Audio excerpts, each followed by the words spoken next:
बिस्मिल्लाहिर्रहमानिर्रहीम। अस्सलाम वालेकुम नाज़रीन, मैं हूं साकिब बशीर और मेरे साथ मौजूद हैं मतीउल्लाह जान MJ TV।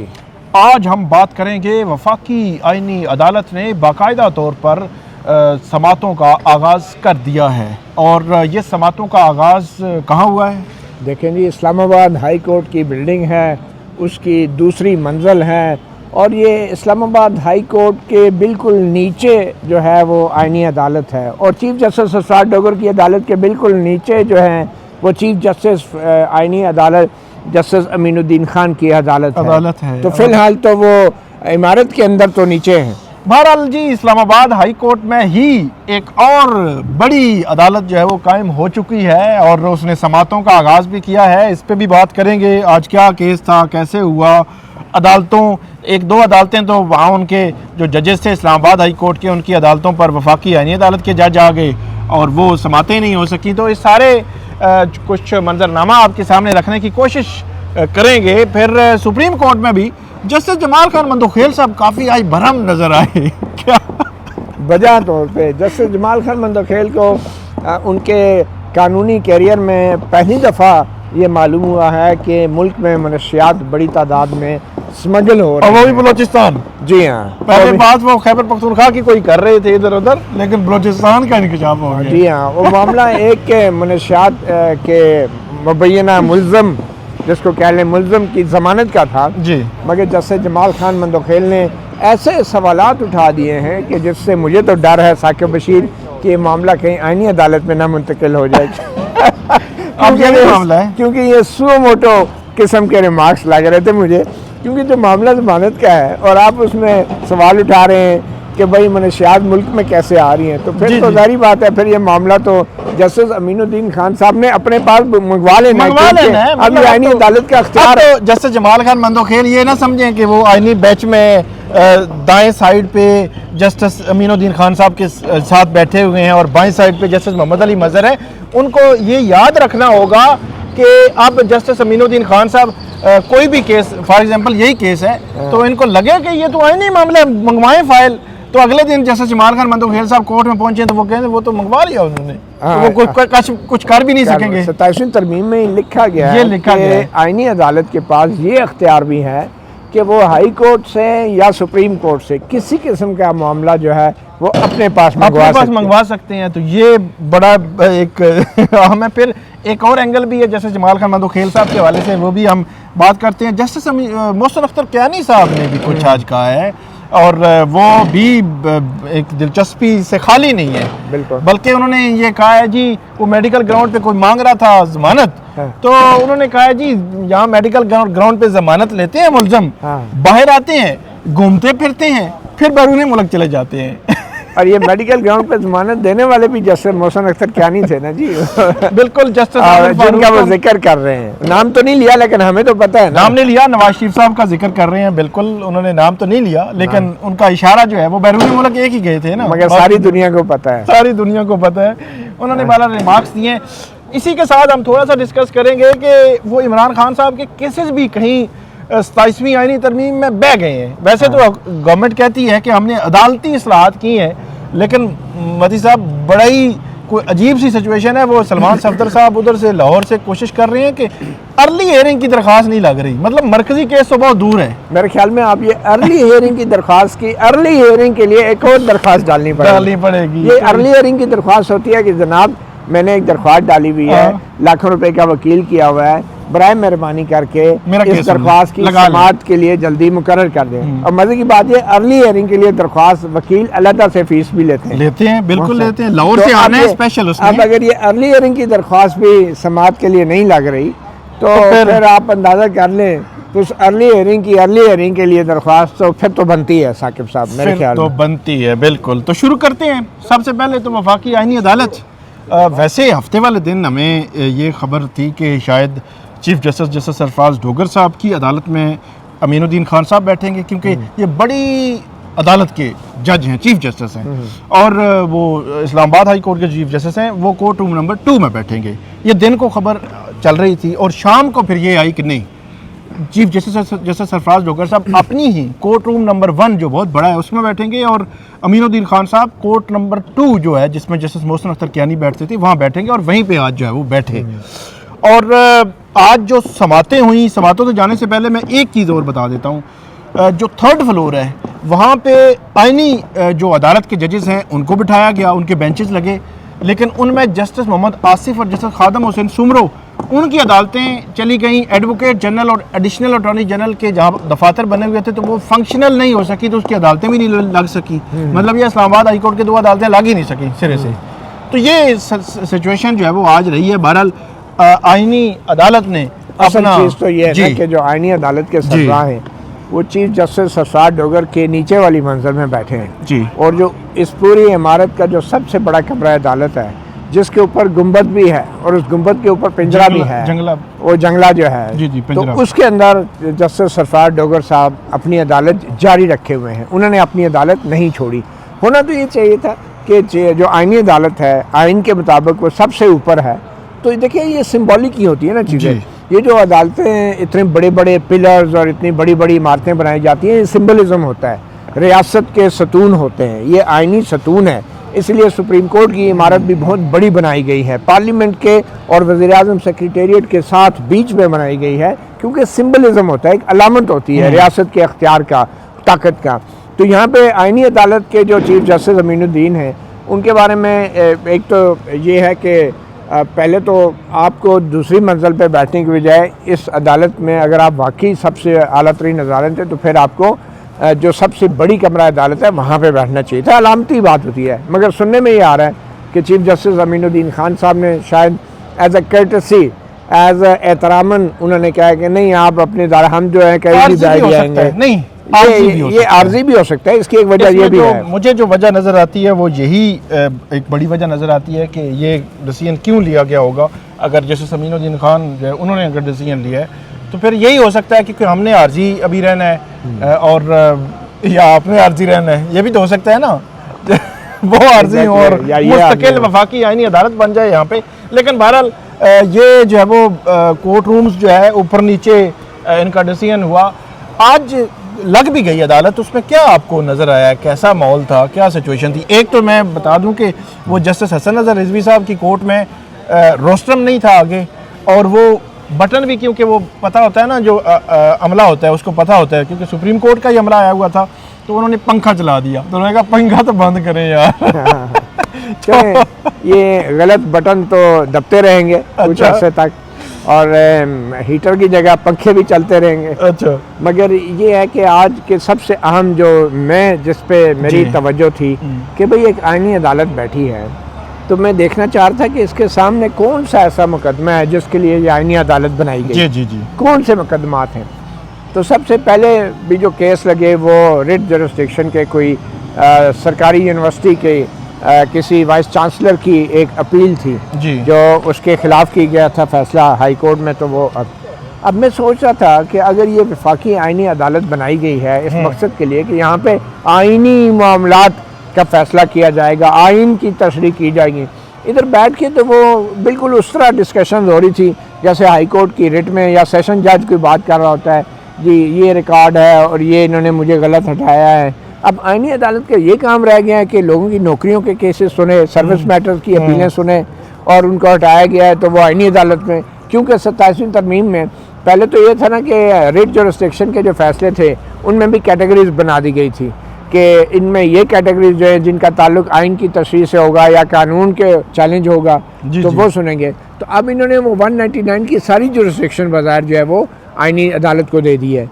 तो मैं हैरान था कि यार इस काम के लिए आईनी अदालत बनाई गई मतलब है, ये कि आप फैक्चुअल मैटर्स को करेंगे। फेडरल कॉन्स्टिट्यूशनल कोर्ट आईनी अदालत जो है आपने वफाकी आईनी अदालत बनाई है, तो फिर उसमें प्योरली जो आइन की तशरीह के तलब जो मामलात हैं वो आने चाहिए, बेशक वो आर्टिकल 199 के तहत आए या पेंडिंग केसेस हैं, और किसी कानून को चैलेंज किसी कानून को चैलेंज किया गया हो। और उसमें फिर मेरा ख्याल में इस कॉन्स्टिट्यूशनल कोर्ट को भी फिर देखना चाहिए कि जो मैटर उसमें कोई ऐसा इशू नहीं है कि कॉन्स्टिट्यूशनल कोई इशू हो, तो फिर आप भेज दें, वापस भेज दें, सुप्रीम कोर्ट को भेज दें कि वो सुप्रीम कोर्ट सुने उसमें। मगर फिर आपको पता है फिर ये कैसे जस्टिफाई करेंगे। अब मुझे यकीन है कि आईनी अदालत के जजों की तनख्वाहें भी वही होंगी जो सुप्रीम कोर्ट की। जी बिल्कुल, ठीक है, आई डोंट नो, अभी तक प्रेसिडेंशियल ऑर्डर तो आया नहीं है, हो हाँ। सकता है इनकी 2-4 लाख रुपए बढ़ा दी जाए सिर्फ ये साबित करने के लिए कि बड़ी ये अदालत आईनी है। अदालत है, ये बड़ी अदालत है। तो बहरहाल वो तो अभी तक नहीं आया, मगर एक मिसाल मैं आपको देना चाहूँगा एक ऐसे मुकदमे की जो आज आईनी अदालत में लगा था। जी।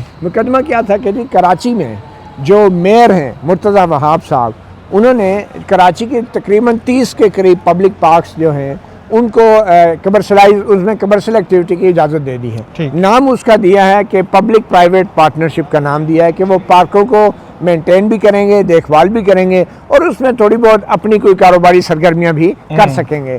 तो बुनियादी तौर पे जो एक प्रिंसिपल है, ये आइन का भी एक असूल है ये डेफिनेटली कि पब्लिक कम्युनिटी के जो प्लेसेस हैं वो ओपन होंगी पब्लिक के लिए, मगर यहाँ पे कमर्शियल एक्टिविटीज़ की इजाज़त दे दी गई है। तो यहाँ इस्लामाबाद में भी आपको याद होगा सुप्रीम कोर्ट ने जो एक फ़ैसला दिया था F9 पार्क में कमर्शियल एक्टिविटीज़ की ख़त्म करने का ऑर्डर दिया था, और फिर बाद में CDA ने मैकडोनल्ड पार्क के लिए जगह बनाने के लिए मास्टर प्लान ही चेंज कर दिया और उसको पार्क से अलग कर दिया कि पार्क का हिस्सा ही नहीं है, और अभी भी वो मैकडोनल्ड का जो है वो ब्रांच F9 पार्क में बनी हुई है। फिर एक शाह शराबील साहब थे जनरल मुशर्रफ के बड़े अच्छे दोस्त, उन्होंने F7 में एक गोल्फ कोर्स जो है पब्लिक पार्क में बनाने की कोशिश की, तो उस पर भी सुप्रीम कोर्ट ने फिर उसको भी लीगल करार दे दिया और उसको भी बचा लिया। इफ्तिखार मोहम्मद चौधरी का फैसला था, वो आज भी पार्क में कच्ची आबादी के लोग आके बैठते हैं। मुझे बड़ा अच्छा लगता है कि यार अगर आज यहाँ पे गोल्फ कोर्स बना होता तो ये लोग बच्चे किधर जाते। तो बहरहाल कराची में जो उन्होंने मुर्तज़ा वहाब ने जो उनको कमर्शियल एक्टिविटी की इजाज़त दे दी, तो उसके ख़िलाफ़ कुछ जो टाउन में जो मेयर से जो दूसरे वो सिंध हाई कोर्ट में चले गए। सिंध हाई कोर्ट ने कहा कि इन कमर्शियल पार्क्स के अंदर जो मुर्तज़ा वहाब जो मेयर ने कमर्शियल एक्टिविटी की इजाज़त दी है वो इलीगल है, मतलब उनके खिलाफ फैसला दे दिया। सिंध हाई कोर्ट को उस फैसले पे अमल नहीं किया मेयर कराची ने, और सिंध हाई कोर्ट के उस फैसले पे अमल करने की बजाय मेयर कराची ने सुप्रीम कोर्ट में अपील दायर कर दी। और जब ये अपील दायर हुई थी उस वक्त आइनी बेंच था, अब ये आइनी अदालत बन गई, तो वो अपील अब आइनी अदालत में लग गई। अब ये देखें ना, ये कोई मजाक है, आइनी अदालत है और बैठ के पब्लिक पार्क के कर रही है कि ये कानून के मुताबिक है। ये वो चीज़ें हैं जो कि आइनी अदालत का काम नहीं होना चाहिए, उनका काम नहीं है। और दूसरी बात, आज जब अपील दायर हुई तो जो ऑर्डर जारी किया गया है, ऑर्डर तो यही होना चाहिए था ना कि या तो सिंध हाई कोर्ट के फैसले पे अमल किया जाए और वो कमर्शियल सरगर्मियाँ रोक दी जाएँ, या फिर सिंध हाई कोर्ट का फैसला सस्पेंड होना चाहिए था। फैसला क्या आया, ये आइनी बेंच है हमारा, ज़रा सुनिएगा। फैसला ये आया स्टेटस को। अब स्टेटस को से मुराद होती है जू का तू का मुराद है अगर सरगर्मियाँ चल रही हैं वो चलती रहें, और सिंध हाई कोर्ट का जो फैसला है वो भी फील्ड में वो भी रहे। अब स्टेटस को कह दिया, वो वकील साहब ने बड़ा तरले किए कि सर इसका मतलब एक्सप्लेन कर दें, क्या कमर्शियल एक्टिविटी जारी रहेंगी नहीं रहेगी। 4 दफ़ा पूछा उसने, जज साहब ने नहीं बताया इसका क्या, उन्होंने कहा बस हमने जो कहना था कह दिया। यानी कि सिंध हाई कोर्ट का फैसला भी जो है उस पर अमल भी ना हो, ठीक है, सरगर्मियाँ भी जारी रखें, और सिंध हाई कोर्ट का फैसला जो है वो सस्पेंड भी ना हो। तो ये अजीब सा एक आइनी बेंच का फैसला था, और यहाँ पे आके मुझे अफसोस होता है और मुझे खौफजदा हूँ कि आने वाले दिनों में आइन की तरसीह क्या होगी, जबकि इतने बेसिक केस के ऊपर एक वाज़ेह क्लियर ऑर्डर नहीं दे सकता। आप लिख दें, अदालतें लिख भी दिया करती हैं। और ये जस्टिस अमीनुद्दीन खान, जस्टिस अली बाकर नजफी और जस्टिस अरशद साहब का बेंच था। जस्टिस अरशद साहब तो खैर वो ऐसे ही बैठे हुए कायद आज़म के पोर्ट्रेट की तरह, उन्होंने तो बात भी नहीं की उन्होंने। तो ये मामला है कि अब क्लैरिटी अदालतों को देनी चाहिए, और ख़ासतौर पर आइनी अदालत है, उनका केस उनकी जो नहीं आता तो वो किसी सुप्रीम कोर्ट को भेज दें, या फिर खुद भी करना है तो क्लैरिटी तो आनी चाहिए ऑर्डर्स को। अच्छा, एक और बात, जो आइनी अदालत है पूरी दुनिया में जिसकी मिसालें हमारे वज़ीर कानून अटॉर्नी जनरल देते हैं, आइनी अदालत हमेशा फुल कोर्ट की तरह बैठती है, तमाम जजेस एक साथ बैठते हैं, क्योंकि वो आइनी अदालत होती है, आइन के मामलात हैं, इसलिए एक जज तो नहीं बैठ सकता। तो मेरा ये ख्याल है कि ये जो टुकड़ों में आइनी अदालत बैठ रही है ना, ये अभी तक ज़हनी तौर पे अपने आप को हाई कोर्ट या सुप्रीम कोर्ट समझ रहे हैं। तो मेरे ख्याल में पहले तो आइनी बेंच था ना, तो मेरा ये ख्याल है कि इस आइनी अदालत को अपने कवायद बनाने पड़ेंगे, इनको ये वाज़ेह करना पड़ेगा कि आइनी अदालत को बतौर फुल कोर्ट बैठना होगा हर आइनी मामले में, या फिर 1-2 जजेस बैठ के आइनी मामलात का फैसला करेंगे। ये बड़ी एक अजीब तजाद है जो आइनी अदालत की आज की कार्रवाई में हमने देखा। 3 जजेस, 2 जजेस, 3 जजेस, एक बेंच, मतलब आप तमाम जजेस को इकट्ठे बैठने चाहिए, क्योंकि आइन का मामला है। चूँकि मकसद ये बिल्कुल नहीं था साकिब कि आइन की तशरीह करना, मकसद ये था कि जो रिट के अंदर हुकूमत के खिलाफ जो हाई कोर्टों में फैसले आते हैं तो हुकूमत को फेवर करने के लिए यहाँ आईनी अदालत में चंद जजों को बिठा के रिट की अपीलें भी सुन के हुकूमत को बचाना मकसद था, आइन की तशरीह कोई मकसद नहीं था। तो जस्टिस जमाल खान मंदोखेल उनकी जानिब बढ़ते हैं, वो आज काफ़ी भरम हुए मंशियात के मामले में, काफ़ी जो है वो भरमी का इजहार उन्होंने किया और उन्होंने ये कहा कि बलूचिस्तान में भी उन्होंने कहा 2 अजला का उन्होंने नाम लिया, वहाँ भी मंशियात की मौजूदगी। तो कहने का मकसद ये है कि ये जस्टिस जमाल खान मंदोखेल साहब भी आइनी बेंच में थे और ये आइनी बेंचेस की कमेटी में भी थे। मेरे ख्याल से इनसे पूछा ही नहीं गया, आइनी बेंचेस की कमेटी भी गैर मौसर हो गई। मतलब इनको पता ही नहीं है जी कल से आइनी बेंचेस की कमेटी नहीं होगी, और फिर आइनी बेंच से भी जाते रहे। अब तो सादे बेंच में आ गए हैं। मेरे ख्याल में जस्टिस जमाल खान मंदोखेल भूल गए हैं कि अब ना तो वो फेवर्ड जजेस में से हैं, ठीक, ना ही वो आइनी बेंच का हिस्सा हैं, ठीक, ना ही ये वो सुप्रीम कोर्ट है जिसके ऊपर वो बड़ा इतराते थे हम सुप्रीम कोर्ट जी जी हम। और ये जितने रिमार्क्स उन्होंने मंशियात के केस में दिए हैं, इससे तो ये लगता है कि वो ये भूल गए हैं कि वो आइनी बेंच में नहीं बैठे, वो बल्कि उस सुप्रीम कोर्ट में भी नहीं बैठे जो उसका के सवाल कर सकती थी। बिल्कुल, तो सिर्फ अपील कोर्ट रह बल्कि जब आइनी बेंच में होते थे तो तब जस्टिस मंसूर अली शाह और दूसरे जजेस ने कुछ सवालात उठाए थे तो उन्होंने कहा नहीं आप आइनी मामलात को नहीं देख सकते। हाँ, बड़े फखर से, तो बड़े फखर से ये कहा जाता था कि आइनी बेंच है और आइन आ चुका है, आइन में लिखा जा चुका है और जब तक ये मौजूद है हम आगे पीछे तो नहीं जा सकते। अब आप मंशियात फरोशों के जमानतों के फैसले करें। अब ये आइन की तशरीह आपके बस की बात भी नहीं थी, ना पहले थी, ना अब है और ना होगी। और अगर आपने आइनी तशरीह का मामला छेड़ा तो आपको बताए बगैर आपका केस ले लिया जाएगा। वो अमीनुद्दीन खान साहब ने कहा ये केस मुझे ले आए, फाइल ले आए, और आप फिर बैठे रहेंगे। बिल्कुल आपके साथ वही होने जा रहा है जो आप लोगों ने जस्टिस मंसूर अली शाह के साथ किया था, जो उन्होंने कस्टम्स वाले केस में जब ऑर्डर दिया तो आपने कहा ये तो आप सुन ही नहीं सकते, तो आइनी बेंच का मामला है। आइनी बेंच का मामला है और बड़े दबंग अंदाज में ये कहा जाता था। और फिर हमने देखा कि जिस तरह 26वीं आइनी तरमीम का केस पूरा साल जो है वो लगा ही नहीं है, लगा तो फिर एक माह एवं हर तरफ ये अंदरूने खाना ये खबरें चल रही थी कि 27वीं आइनी तरमीम आती है, लेकिन एक ट्रक की बत्ती पीछे लगा के जी कौन सुनेगा, बेंच किधर होगा, कौन होगा, किस तरह होगा, उसके पीछे रिमार्क्स तो चीज़ें चलती रहीं। बहरहाल जिसने जो किया है वो डेफिनेटली वो जो है भुगतेगा अब। और जस्टिस मंसूर अली शाह और जस्टिस अतर मिनल्ला तो जा चुके हैं। आगे बढ़ते हैं, जस्टिस मोहसिन अख्तर कियानी वो भी आज कुछ बोले हैं और ऐसे लगता है कि वो जो बातें की जा रही थी कि आर्टिकल 200 में जो किया गया है, तरमीम की गई है, उसमें टारगेट तो इन जजेस को फौरी तौर पर ट्रांसफ़र करना ही है। तो अब जस्टिस मोहसिन अख्तर कियानी ने एक रिमार्क्स दिए हैं। वैसे उन्होंने एक दफ़ा पहले भी रिमार्क्स दिए थे, ये मेरे ख्याल में उन्हीं दिनों की बात है जिन्होंने नवाज शरीफ साहब जो है वो इश्तिहारी हो चुके थे। तो उन्होंने कहा था कि वो लंदन में बैठ कर हंसता होगा। बिल्कुल। अब उन्होंने ये कहा है जी मेडिकल ग्राउंड पे लोग लेते हैं ज़मानत, फिर बाहर आते हैं, चलते फिरते हैं, फिर बैरून मुल्क चले जाते हैं। तो इसके पीछे आपको क्या लगता है, क्या मतलब क्या वजह है ऐसे रिमार्क्स की, ऑब्जर्वेशंस की? देने भी चाहिए या नहीं देने चाहिए? देखिए, अब ये डिपेंड करता है कि जो केस उनके सामने था उसमें फैक्ट्स क्या थे, मगर इसमें कोई मजायका नहीं है ये बात हमें कहने में कि नवाज शरीफ साहब ने जिस तरीके से एक गैर मामूली रिलीफ हासिल की थी इस्लामाबाद हाई कोर्ट से, तो वो तो एक गैर मामूली रिलीफ थी ना।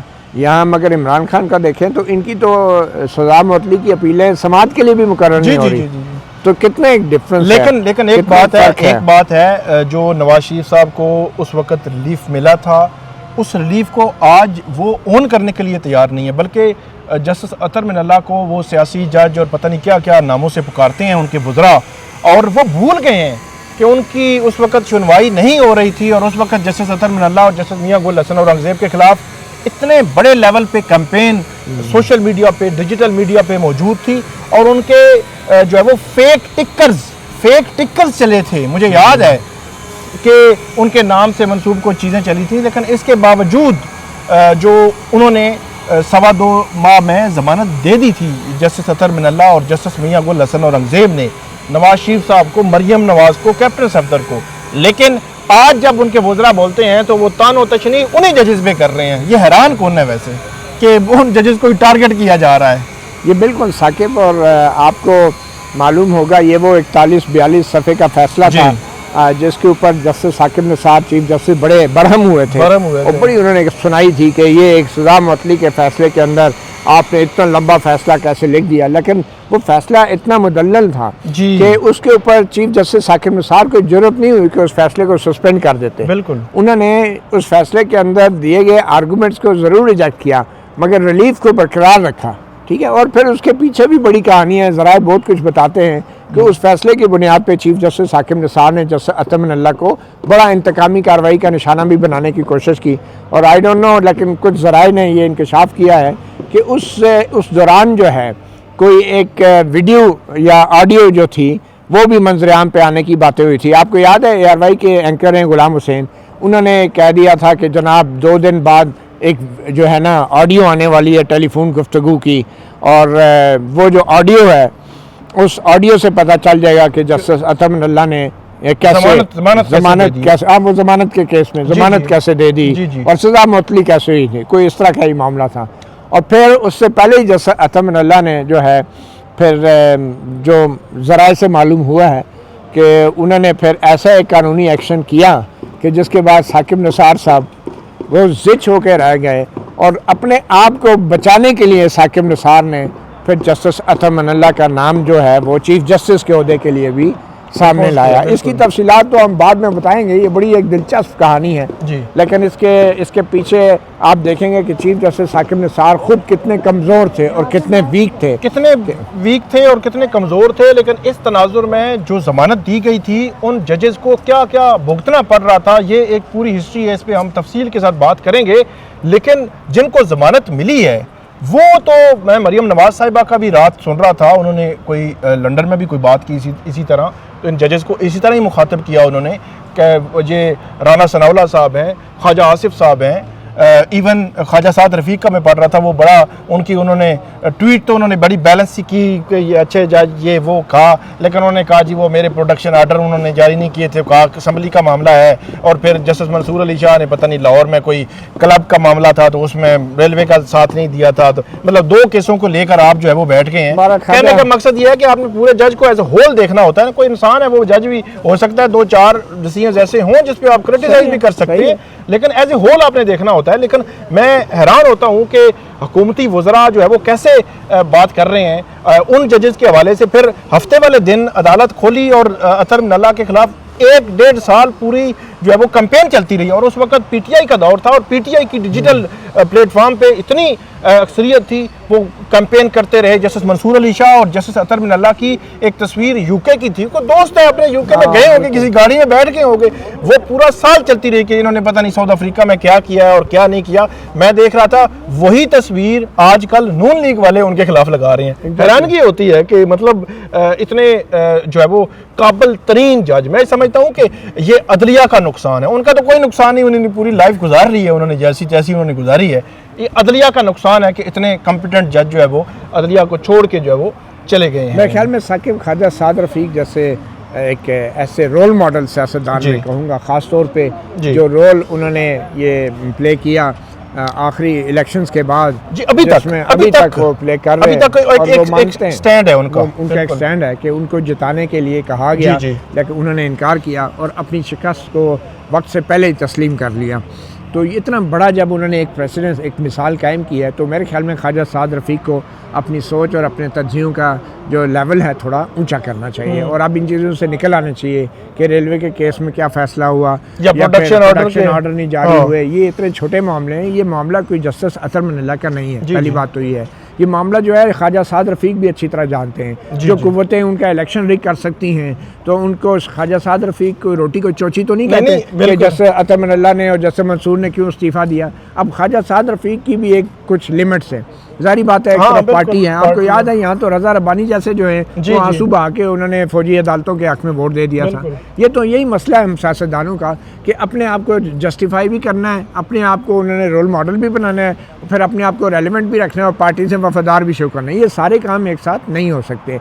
आप या तो खामोश रहें या फिर इस तरह की छोटी छोटी मिसालें दे के अपना जो आपने मयार एक बुलंद किया हुआ है उससे नीचे तो ना आए ना कम अज़ कम। तो मैं समझता हूँ ये काम ख्वाजा साद रफ़ीक साहब को नहीं करना चाहिए। तो ये मानना चाहिए कि सबके पीछे इस्टेब्लिशमेंट है और जब ये 27वीं आईनी तरमीम के पीछे इस्टेब्लिशमेंट है, जिसको उन्होंने वोट दिया 27वीं आईनी तरमीम को, ख्वाजा साहब उनकी पार्टी ने उसी तरह इनकार करते ना, जिस तरह अपने इलेक्शन के नतायज के ऊपर इनकार किया, खड़े हो जाते। क्यों नहीं खड़े हुए? अब वोट दे के वो अपने आप को जस्टिफाई कर रहे हैं तारीख में। नहीं, फिर एक और बड़ी बात, अहम बात है ना कि पिछले 3 साल से 3.5 साल से मुस्लिम लीग नून की हुकूमत है, तो कितने अदालती जजों ने फैसले दिए हैं अपने अपोनेंट्स, जो आज की अपोजिशन है, जो आज के जेलों में लोग जा रहे हैं, उनके हक में कितने फैसले दिए हैं कि आप कहें कि आज की अदालतें ठीक काम कर रही हैं। जैसे 26वीं आईनी तरमीम के बाद जो है वो दूध शहर की नहरें बहना शुरू हो गई हैं, या 27वीं के बाद हो जाएंगी, ऐसा कुछ भी नहीं है। अभी हम बात करते हैं इमरान खान का केस 17 जनवरी को सजा हुई है जो बुशरा बीबी को और इमरान खान को।